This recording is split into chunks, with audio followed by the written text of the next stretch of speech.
How do I motivate my clients and how do I keep them motivated? Very often it's super frustrating. Our clients say they will do something, but then they don't. And we are left frazzled, not knowing what to do and how to keep moving forward with the client. We try to give information, we push, we motivated, we send them accountability check-ins, but nothing really worked. This presentation is about motivation interviewing and how you can use the techniques to get your clients to do things differently because they want to do it. Hi, my name is Robin and I share tips and tricks on coaching, nutrition, behavior change so that you can feel confident working with any client in any situation. If you want to see more videos just like this, make sure that you hit the subscribe button. If you want to see a full video where I apply all the lessons in this presentation in a real conversation with the client and break down how I do it, then let me know by commenting below. Welcome, Coaching for Change. This is an introduction to motivational interviewing for nutrition coaches, health coaches, personal trainers, and life coaches. We will talk about what it needs for people to change and how you can support this change. So, what's the first thing that we need to understand in coaching is when we want things to be different, then we have to do things differently. So very often we think about, for example, weight loss, getting stronger, being more compassionate with our partner, but we rarely do something about it. So the very important part is not about the I want something, but it's about the doing, the behavior that has to change to actually create the new outcome. So health coaches, nutrition coaches, personal trainers, life coaches, their actual job really is about behavior change. People need to do things differently. In the past, we often thought about ourselves as experts. We provided information and then thought our clients will figure it out. Well, if information would be the source that people need to make changes, the internet would have solved so many problems. But it's not the lack of information. It's the lack of being consistent with a different kind of behavior, with different daily practices. So what's important for us to understand is we have to build a strong coach-client relationship so there's their accountability, that there's influence. We have to teach skills instead of knowledge. And as we will see throughout the presentation, we have to ask different questions. We have to support our clients and be compassionate. It's important that we understand how the change process works and how we can best support our clients. So if behavior change is our job, then how do we change someone's behavior? And in the beginning, it might feel frightening that we go so deeply into a person's life that they do something different, or that we are the source of change in their behavior, that we have the responsibility that our clients do things differently. And I want to explore this idea for a moment before we go actually into motivation interviewing. So if you think about it, there's a broad spectrum of ways that allow us to change someone's behavior. On the one hand, we have pressure tactics. Think about the law. If you do that, we will punish you with that. Or teachers, for example, if you talk one more time, I will call your parents. These are pressure tactics. They are on the low end for us. This is something we really rarely want to do. Another way of getting people to do something are incentives or rewards. You see this all the time. Sign up for this newsletter and you get this gift. that's awesome, but it's rarely a deep and long-term change. There needs this constant incentives and reward. We need consistent incentives and rewards, so clients continue with their change, and that's not long-term and sustainable. And then at the far left or far right, there are strategies that preserve our clients' autonomy. What that means is they want to change. The desire to change comes out of them. And this is where motivational interviewing is so powerful, because it's not our responsibility anymore to motivate our clients, to keep them on track, to push them, plead them, whatever we do so they do something different, so they change their behavior. It's their responsibility. They own the process and they want the change. So where does it leave us? It leaves us with a situation where motivational interviewing is most powerful. We will talk about ambivalence a lot more throughout the conversation, but think about ambivalence as a situation where you want one thing and the other thing. And that's so common, especially in nutrition, health, and fitness. I want to enjoy the evening on the couch and I want to train. I want to have ice cream and I want to lose weight. And the difficult point about in these situations is both scenarios don't have a lot of impact. So if I eat nice ice cream once, I won't blow up, I won't gain weight, and I can do it and then I can eat less another time. So there is not this stake of, oh, I buy a house and this is a decision for life. It's like, oh, I eat ice cream or not. It's a situation where people don't feel super confident about being able to change. I mean, if you have a physique athlete and they are committed to stand just in shorts on a stage showing how they look naked, they probably have a high level of confidence and pressure to actually do it. But if you have a normal, maybe mom or a busy dad, they have never really lost weight, they rarely feel really confident that they can achieve the shredded physique that they might be after.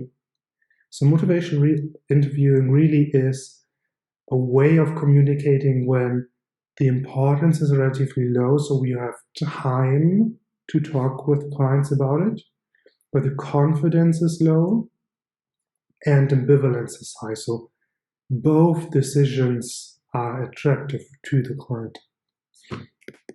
So it means in health and fitness and nutrition, motivation interviewing is our default way of communicating with our clients. There are situations where you can use a little bit more pressure. There are situations where you can use incentives, but our default way of communication is motivation interviewing because it's so suited for health, nutrition, and fitness. Now it leaves us still with the questions of how do I motivate my clients? How do I keep them on track? How do I dig deeper with them if they lack motivation? And this is where we start to go into motivation interviewing. And the first part is what I call the barbell strategy. The barbell is very interesting because it has 2 points of extremes. There's nothing really in the middle, you have just 2 extremes. It means if we want to help our clients change their behavior, change the way they do things, we have to do a couple of things.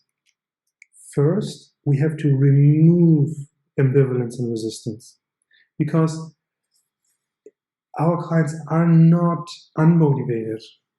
They're very motivated, but very often motivated to do something else. They're motivated to sit on their couch, they're motivated to eat ice cream, they're motivated to work long hours instead of eating healthy. So motivation really isn't the problem. Our clients get what they want very often, but not always is what they want, not always aligns what they want with what they do. So the first part is removing ambivalence, removing the feeling of I want this and I want this. And resistance. Resistance is just this feeling of I want to, but I just can't get myself to do it. This is the first part. This is what most people, most coaches forget, that they have no idea how to work through ambivalence and resistance. And this will be specifically the topic in this presentation. Once you have removed the biggest roadblocks, the next part is making it too easy. So often you see coaches and programs that suggest 4, 5, 6, 7 different things.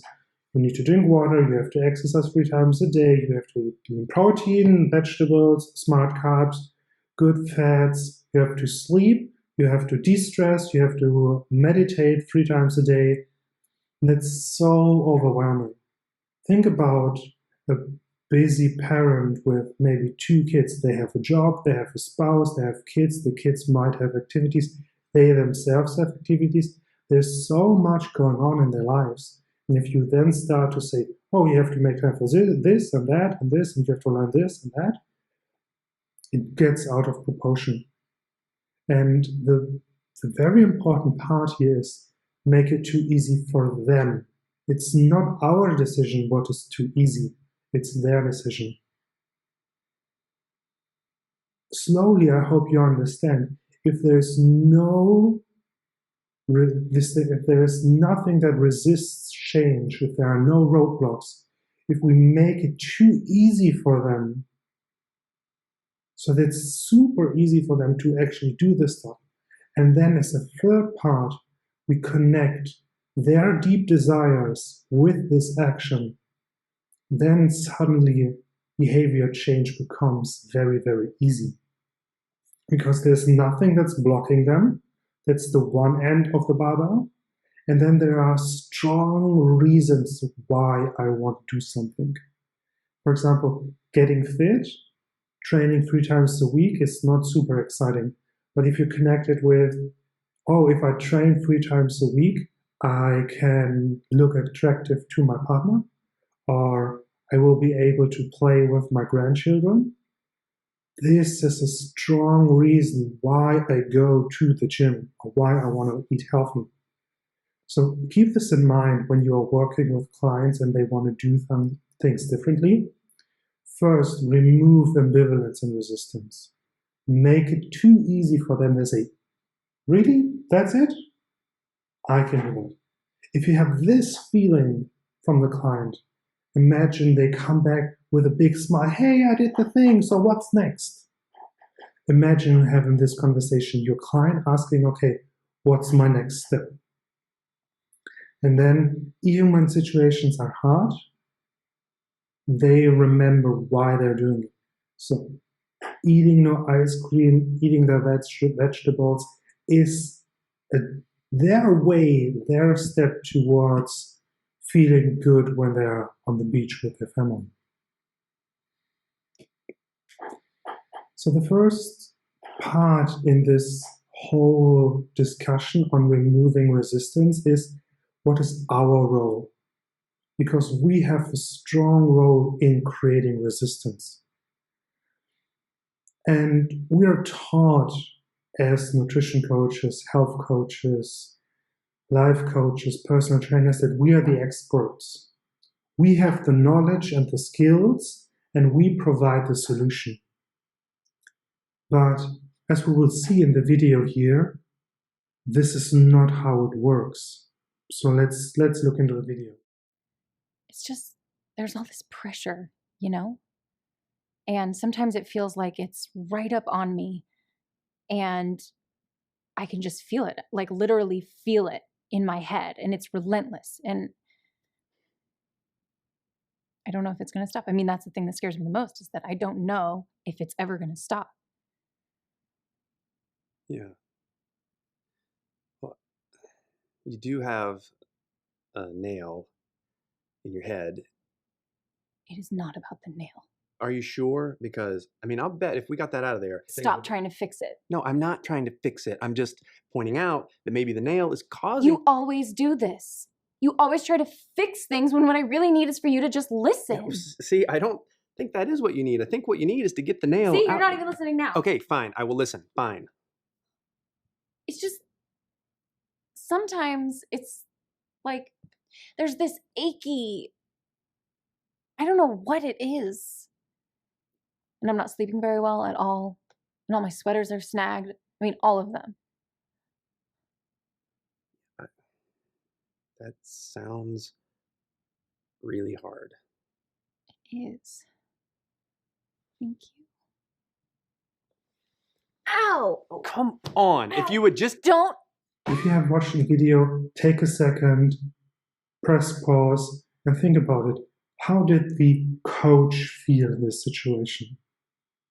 How did the client feel in this situation?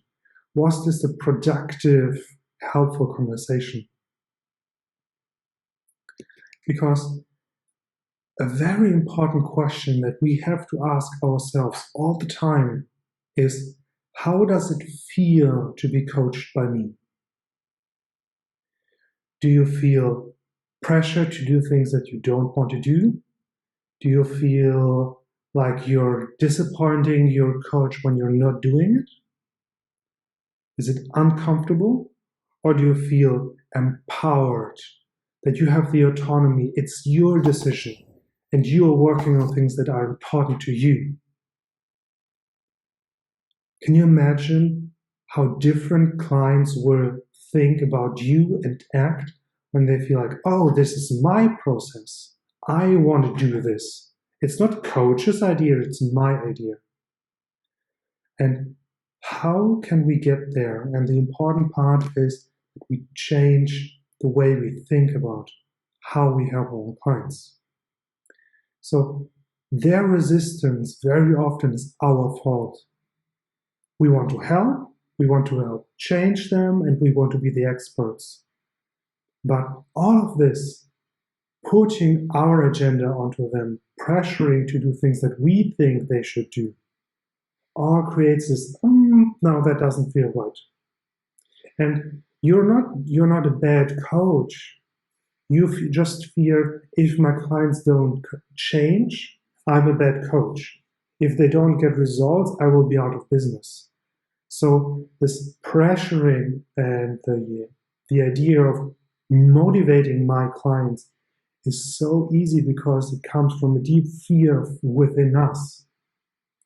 But it creates resistance and tensions because the client feels they are doing what you say, not what they want.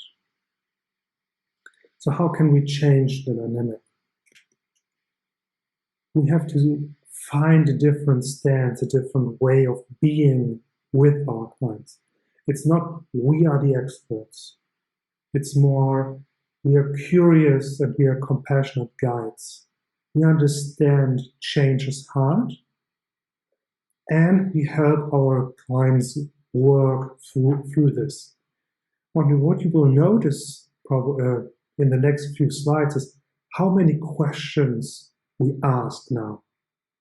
What is happening? How is my client suffering? What drives their change? This is all we learn about our clients, what is going on in their minds. That is so critical and important. It's not we put ourselves onto them. We shut our mouths and we listen. We learn about our clients, what's going on in their mind, why are they having difficulties with change.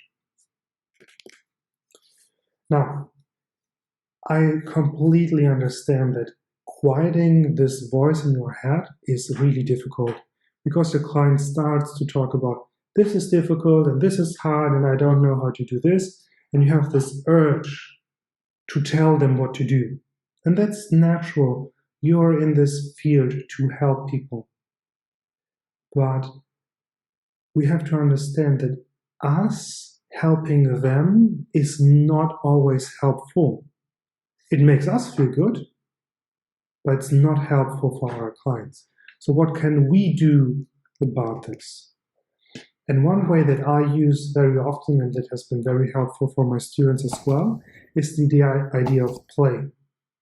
Play this, gamify this. So when they start to talk about the problems and why it's all difficult, and you feel this urge to do this, that's so easy, you should do that, you get into a game mode. You play with yourself. And you ask yourself, how long can I just sit here, ask questions, listening, reflecting back, without giving advice, without talking? So this is a beautiful way of changing something that is very difficult, shutting your mouth and not giving advice, to turn it into something playful. It's now a game. How long can I sit, just listen, understand, reflect, and ask questions? And one way of asking more questions is to understand, what does success look like? Clients come to us, they want to lose weight. Okay, then they want to lose weight. But what does weight loss mean? How much? How quickly? What kind of person do they want to be? Do they want to lose weight to be a more attractive partner? To be more fit for their clients? How do they want to feel? What do they want to do? Because losing weight can mean for some people that they become a health nut and they suddenly have to eat vegetables all the time and they have no pleasure at all. So asking all these questions helps you understand, where is the direction that my clients actually want to go and what is important to them. And if we think about a step further, like what is the action plan, you can already connect how eating vegetables will be important for these or that specific part of the journey. And one important part is, what's the purpose? Why do they want to lose weight? Why do they want to get fitter? And losing weight is one thing, but losing weight because you want to be a healthy father is very different. And if you can connect being a responsible father with eating vegetables, this becomes so much more powerful than you want to lose weight. Because you always can lose weight. But being a responsible father, that hits deep. I'm not eating my vegetables, that means I'm not responsible. I'm not taking care of my family. Reflect that back to a client and you will see how quickly they are able to change. So asking these curious questions and understanding deeper what they want, who they want to be, who they are, and what is important to them, what are their priorities, is so crucially important, because it allows you, once you have removed ambivalence, resistance, and you have made it easy enough to connect. Hey, client, do this, and you will reach that goal. And the goal is actually the purpose, the deeper reason behind the goal. And the final part that very often people misunderstand and coaches miss is the idea of setting expectations.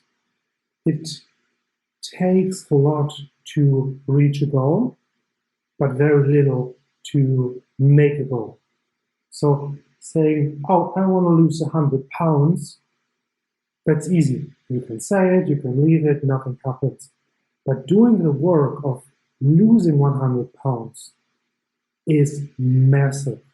So in the discussion of what do they want, what is their purpose, have the conversation of what are they willing to do. And once they understand, oh, it means months and months of dieting and consistent energy deficit and maybe exercising more, You can reassess, is this goal still realistic for them and attainable? Or do they maybe want to make it a little bit easier for now so it's more realistic and they can actually reach it? And now comes the meat, the very interesting part about the whole conversation, because you've been told very often, and I've mentioned already, connecting their purpose with a specific behavior. But if that is all we already had, no obesity issues anymore, everyone would be fit and healthy, because it's not that difficult to connect eating protein with gaining muscle. But we are still lacking a crucial part here in the conversation. And one part is all change involves loss. Think about it. If you want to grow muscle, if you want to get stronger, you have to lose time where you just spend with your friends, drinking, eating fast food, maybe staying up late, because you have to work on your recovery, you have to work on your nutrition, you have to spend more time in the gym. You also have to sacrifice some energy because training for muscle gain is exhausting. So this is super important to understand. If a client says, I want to lose weight, for example, that's easy. But what they may or may not feel consciously is that they have to leave a lot of things behind.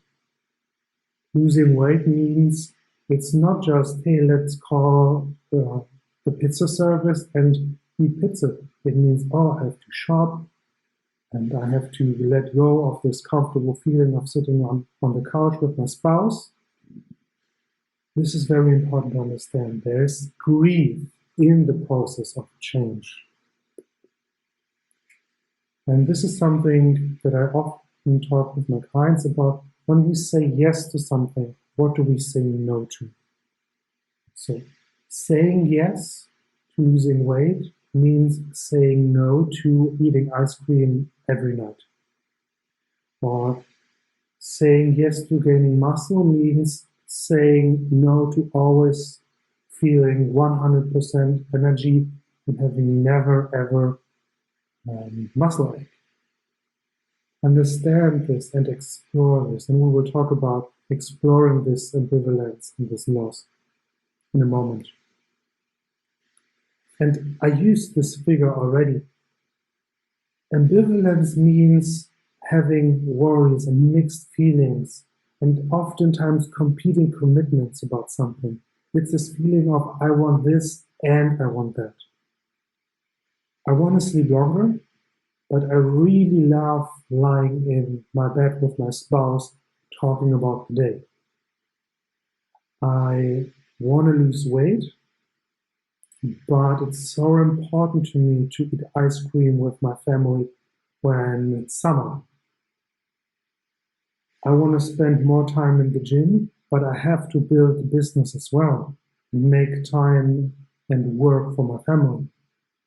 This is very natural. That's the human essence of having tensions and worries and mixed feelings about doing something different.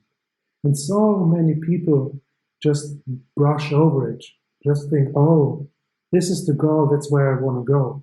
Never reflecting on there is something that actually is doing something for me right now. So take a moment and reflect for yourself. What tensions does change create for you and your clients? What mixed feelings, what fears and worries? What competing commitments do we have around changing, for example, nutrition for weight loss or muscle gain, for getting fitter, spending more time in the gym, getting healthier, taking care of ourselves? The next part that is important to understand and that will hopefully change the way you think about behavior is that everything clients do is doing something for them. Even lying on the couch is doing something for them. because they can turn on the TV and watch the evening news and just relax and have a very comfortable, easy life. So that's doing something for them.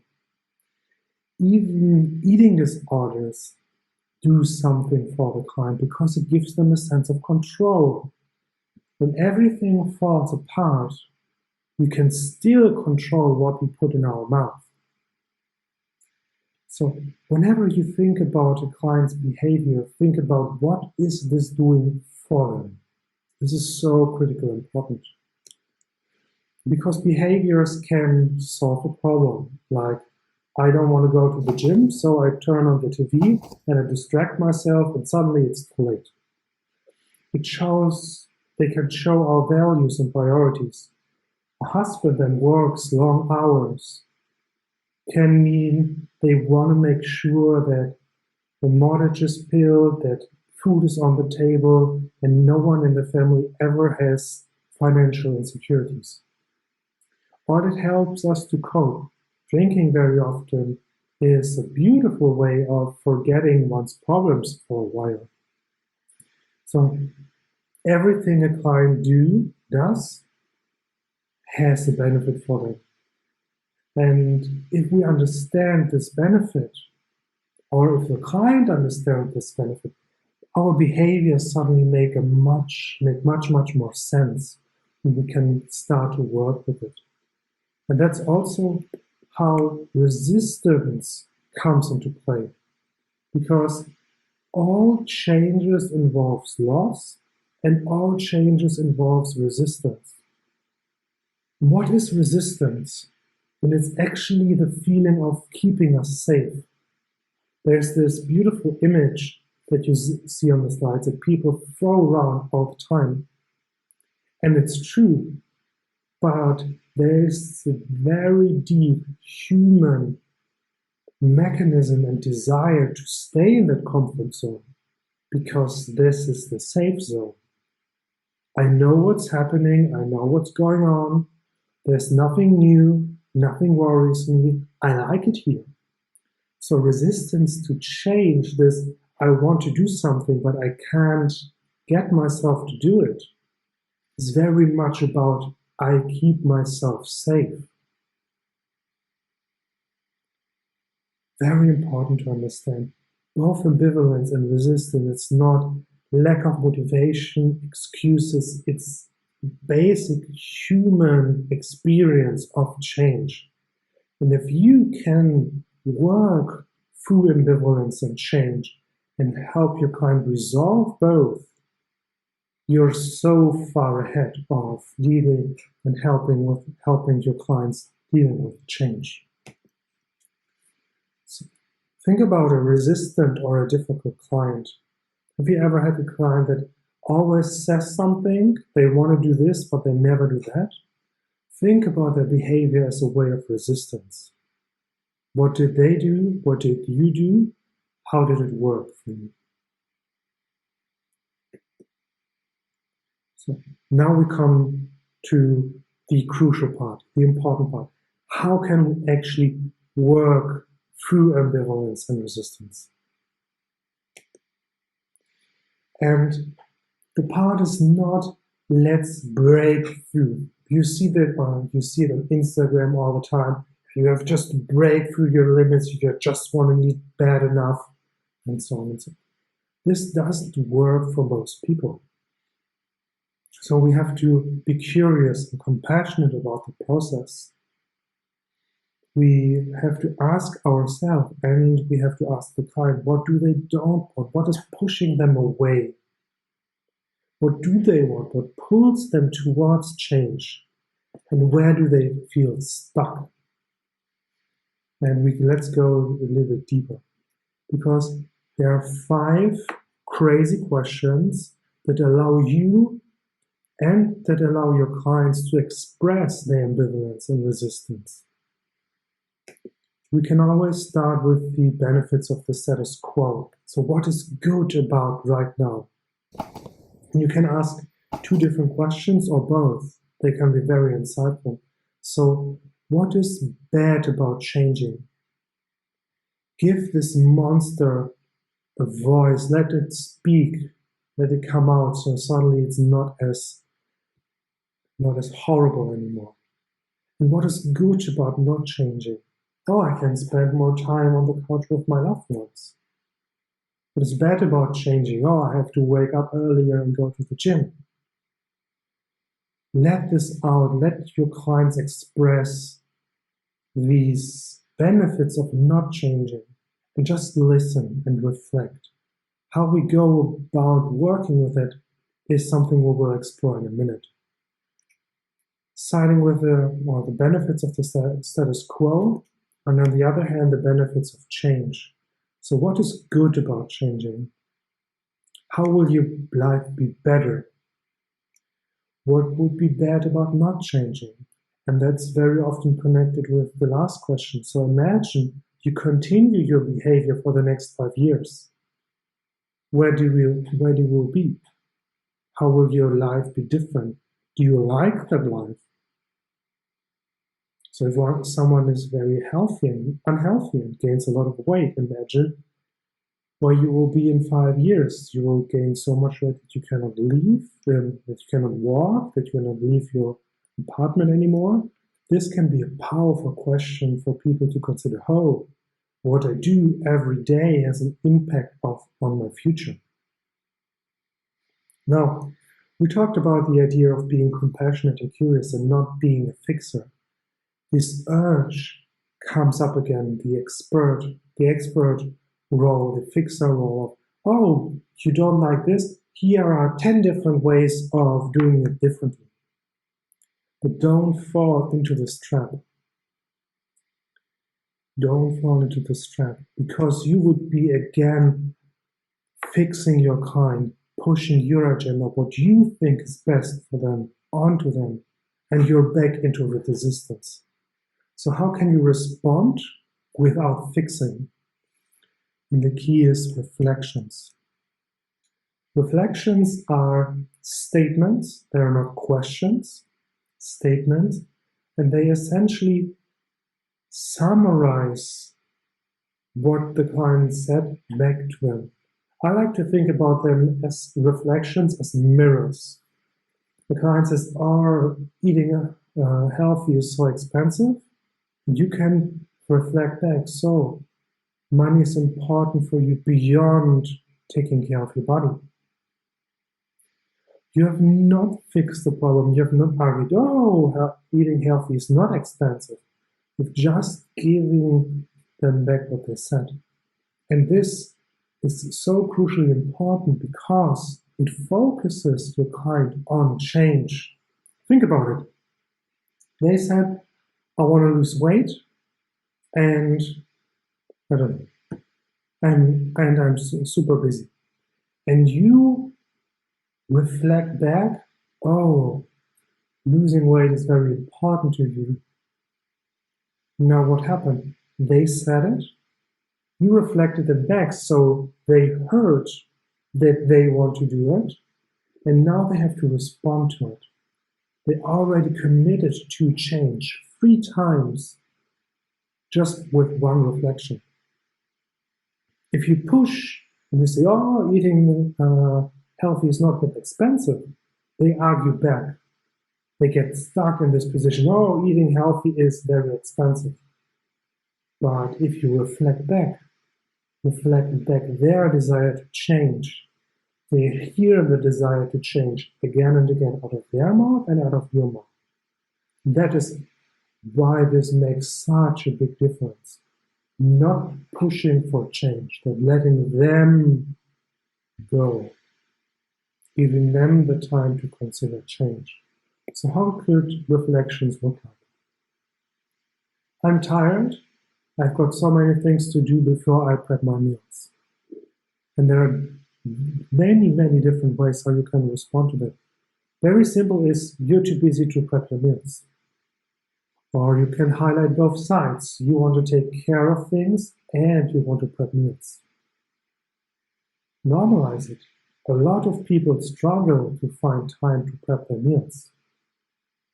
You can amplify it. It works very well with some clients where they say, oh, there's no way you can find time to prep your meals. Or reframe it. Preparing your meals could actually be a way for you to save time. But we're not done yet. You can also side with the status quo. Well, if I look at it in this way, I can totally see why prepping your meals adds a lot of work. You can try to bring both things together. So you've got many things to do, and prepping your meals will actually help you have everything in order when you need it. You can respond just to the feeling of, oh, it seems draining for you to do something else. But it's important to you. A metaphor is, oh yeah, there are so many things you have to go through, or there are so many hurdles to jump over. And something that I really like that's very powerful is a forward-moving reflection. You're tired, and you know prepping your meals will help you have more energy throughout the day. Imagine you would respond in this way to this statement. It's, I see you, I hear you, I listen to you, and I focus you on the change, the benefits of that. And this is a lot of practice, I totally understand, but it makes such a big difference if you can respond with a reflection instead of just telling your clients what to do. And this is a very important point. Every reflection pulls your client closer to change. So whenever you say something, focus the client on their desire to change. Every single step moves them closer. And when are they confident? How do I know that we are progressing? There's a confidence rule. There's a very simple way to do that. So we're talking about losing weight and, for example, adding more vegetables to their meals.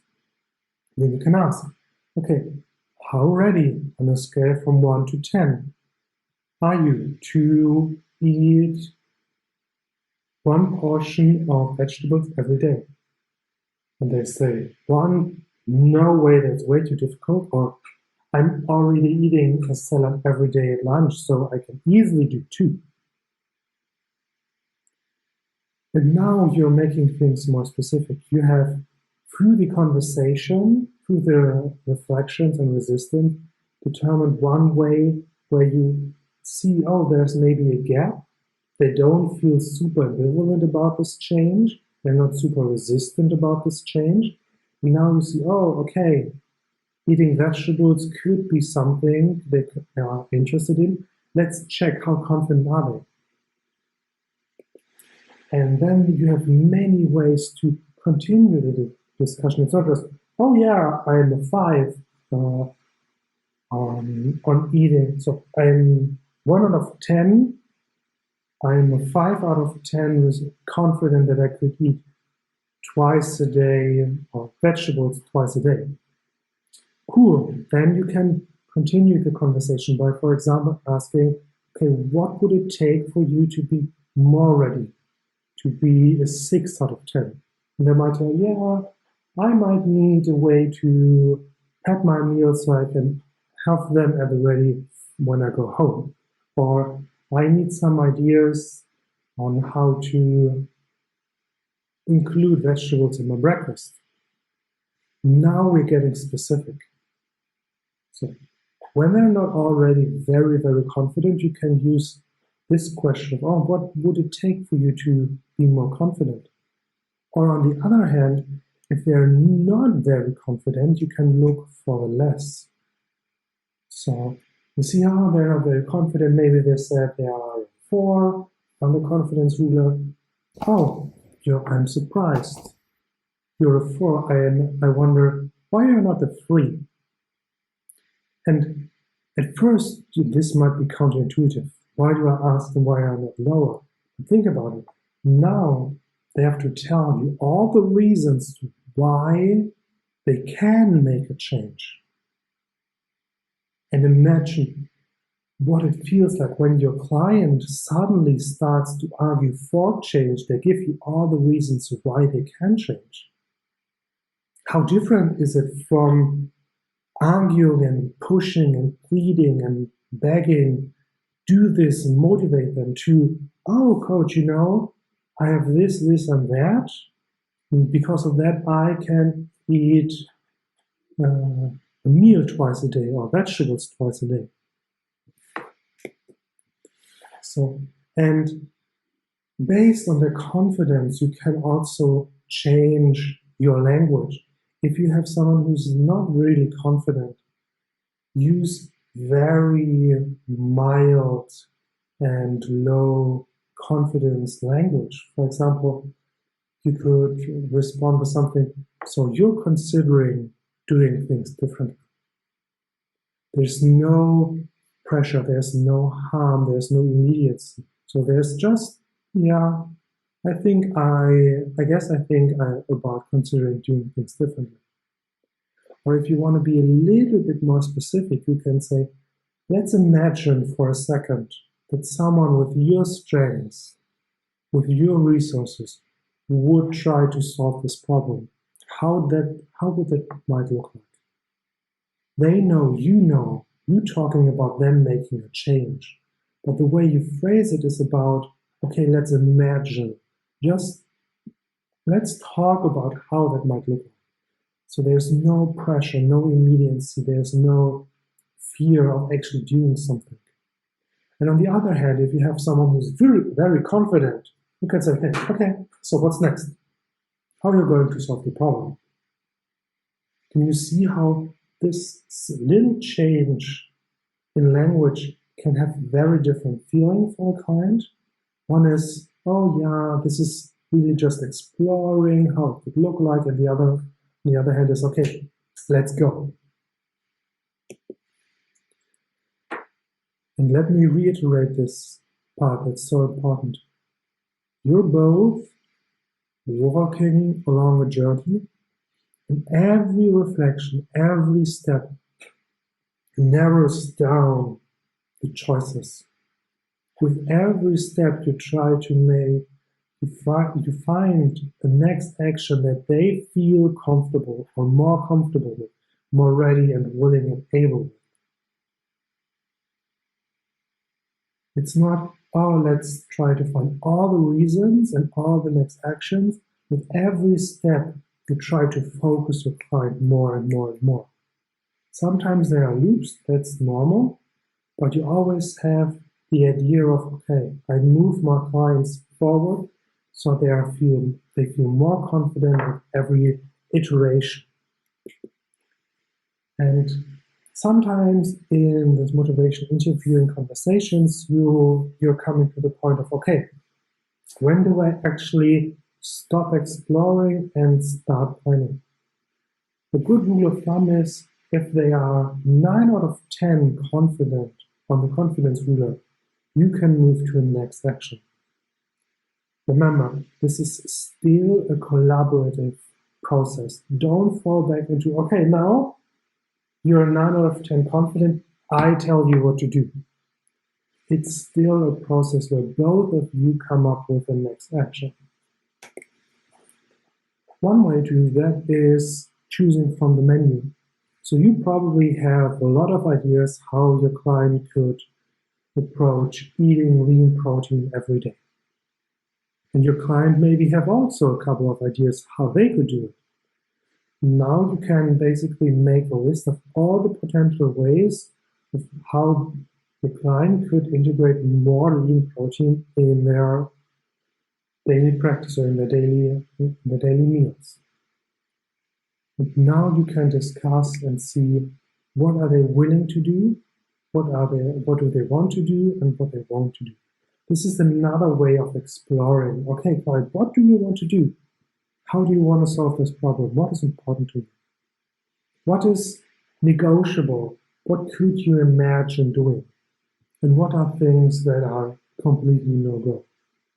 For example, they might be totally okay with eating everyday vegetables and making better carb choices throughout the day, but it's a no-go to remove all crackers and sweets from their pantries because their nieces and nephews love eating some chocolate when they're over. Another way is to look at what your client is doing already really well. So, do they already plan their meals? How can we do this better? If they are a time management ninja, how can they use this skill to find time for exercise? If they're really good with people, how can they find an accountability partner for eating healthily or going more often to the gym? So whatever your client does or have, think about it as a strength, as a way that you can use and your client can use to make the journey easier. Another way is to look at bright spots. When is the problem just a tiny bit better? Just an example, every weekend your client overeats. But this last weekend, they didn't overeat as badly, or maybe just one night out of 3. And then be curious and explore what was different about the weekend, about the week, about each day.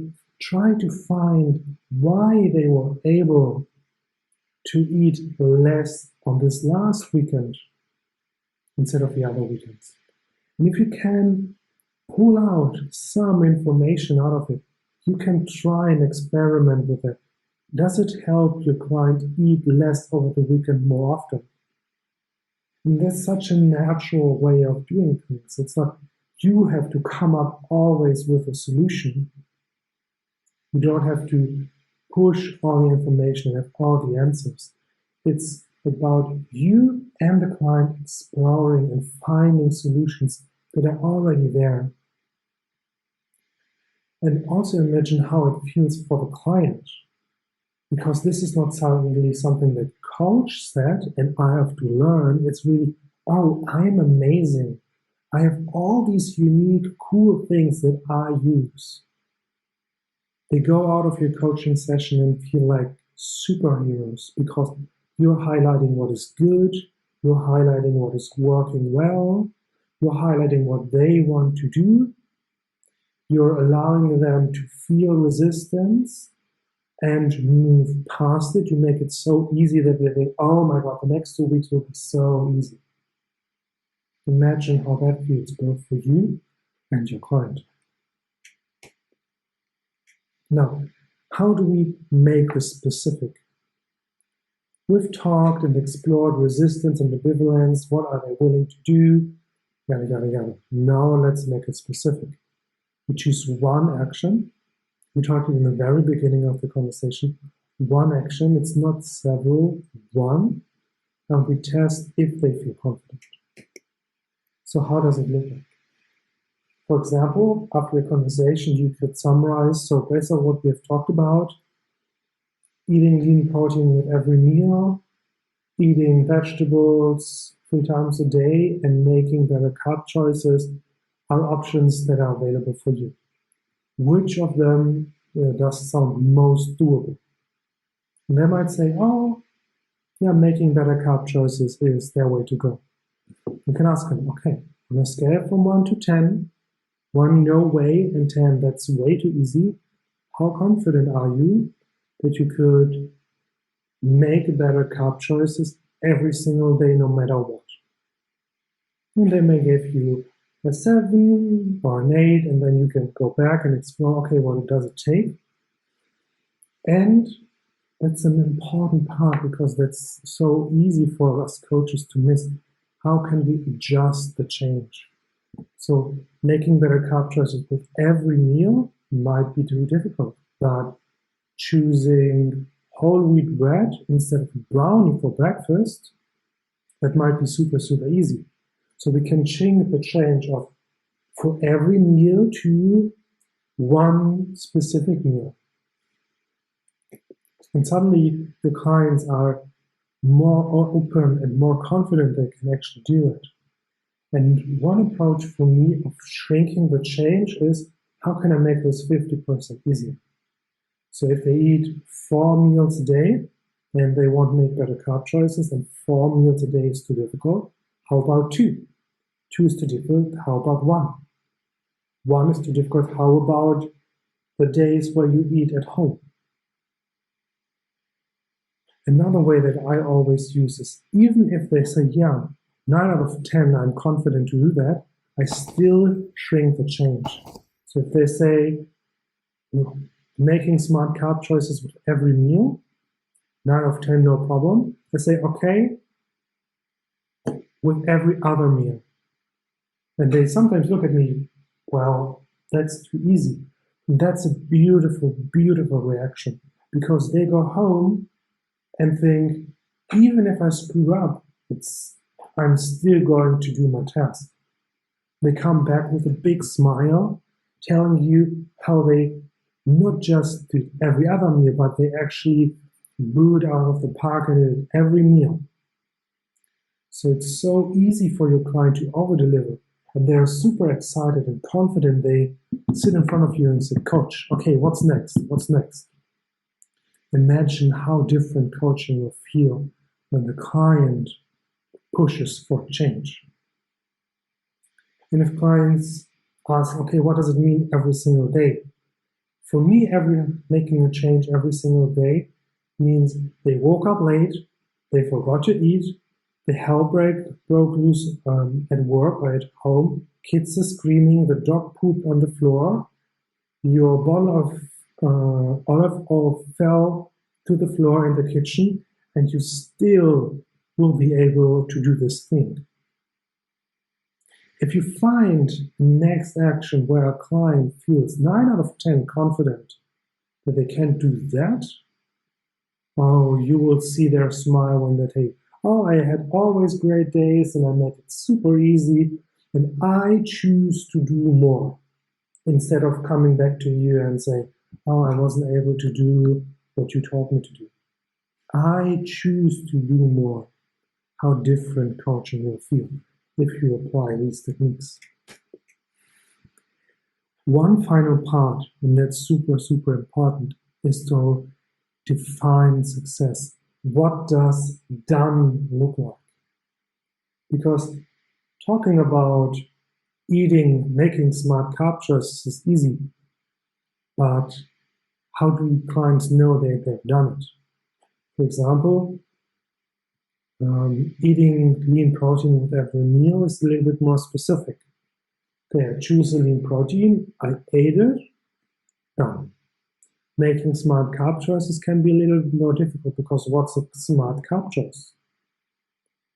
So before you let your clients leave your office or before you end the conversation, make sure it's absolutely clear what success looks like. 1 palm of vegetables on every plate, or vegetables on every plate. Notice how 1 palm or 1 cupped hand of vegetables to vegetables on the plate is already shrinking the change. But they know exactly, oh, if I put a handful of salad on my plate, if I eat a handful of salad with my next meal, I've done my job. And then find a way to track it. So, for example, very easy, here's a sheet, make an X whenever you didn't do it and make a check mark if you did do it. Make sure that your client knows what success looks like. If you like this video, please consider subscribing. And also, if you want to see a real client conversation where I use all the lessons in this video and break it down for you, then let me know by commenting below. I also attach 2 videos where I talk about motivational interviewing in specific scenarios. Thank you so much for watching.